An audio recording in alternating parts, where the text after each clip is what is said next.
con el ánimo de realizar un recorrido sintético de lo que han sido los contenidos de esta asignatura de la reconstrucción discursiva de la pedagogía. Me permito partir del qué, es decir, de la definición en sí misma de lo que es la pedagogía. Podemos definir la pedagogía como el conjunto de saberes que busca tener impacto en el proceso educativo en cada una de sus dimensiones, en la asimilación de la cultura y la formación del sujeto en sí mismo. Para comprender mejor la raíz etimológica de este término, debemos ubicarnos en la cultura griega. Este término proviene de la cultura griega y tenemos que decir que se divide en dos fases. Primero, paidos, que significa niños, y agos, que significa conducción. Y de forma así gráfica hacía referencia al esclavo que llevaba al niño a la escuela, al infante, lo acompañaba en el camino hacia la escuela. Observando pues un poco el recorrido en una línea temporal de lo que ha sido la evolución de la pedagogía en sí misma, y teniendo claro que ella en sí es una ciencia. ¿Por qué la pedagogía es una ciencia?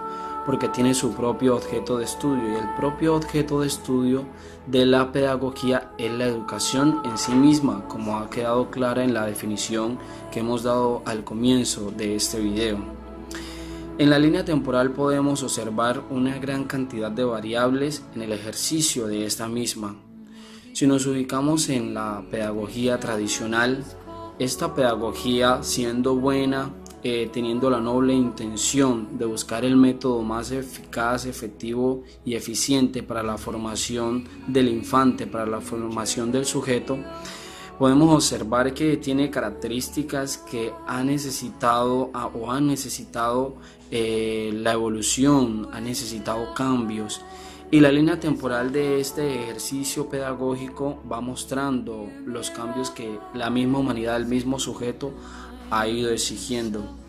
En el modelo pedagógico tradicional contemplamos cómo se quería tallar el carácter del alumno. Entonces la formación consistía en una disciplina regia, mediante la cual se le enseñaban los principios y valores, pero en la cual se miraba al docente como autoridad suprema, ya que este era un modelo sumamente vertical, es decir, había alguien mayor y había alguien menor que simplemente asimilaba y aceptaba con un toque de sumisión lo que se le impartía.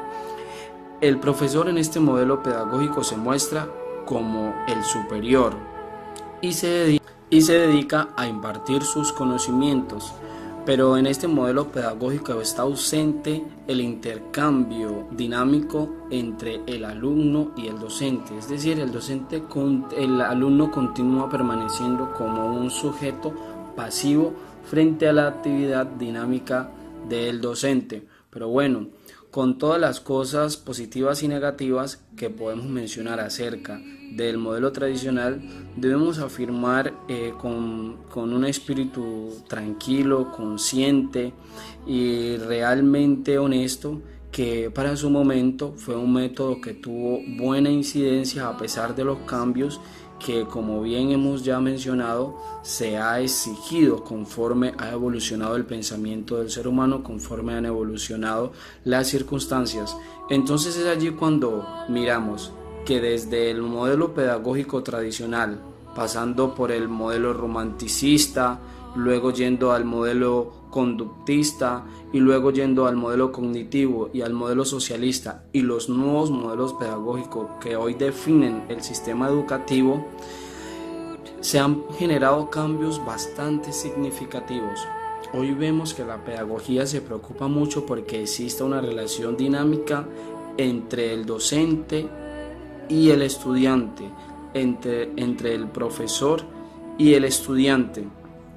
Es decir, que se tenga una armonía académica en la cual el docente participe activamente en lo que sabe hacer y el estudiante participe activamente también en su ejercicio de estudiante, que se dé un intercambio de conocimientos en el que el docente aporta, el estudiante tiene la libertad de interrogar, pero también llevar a la práctica todo eso que ha aprendido, todo eso que ha asimilado, es decir, que los contenidos académicos, los principios y valores que el plantel infunde en el alumno no se constituyen en una realidad estática, egoísta que se guarda para sí mismo, sino que se transforma en la realidad dinámica del que crea a partir de lo que recibe y aporta al resto de la sociedad.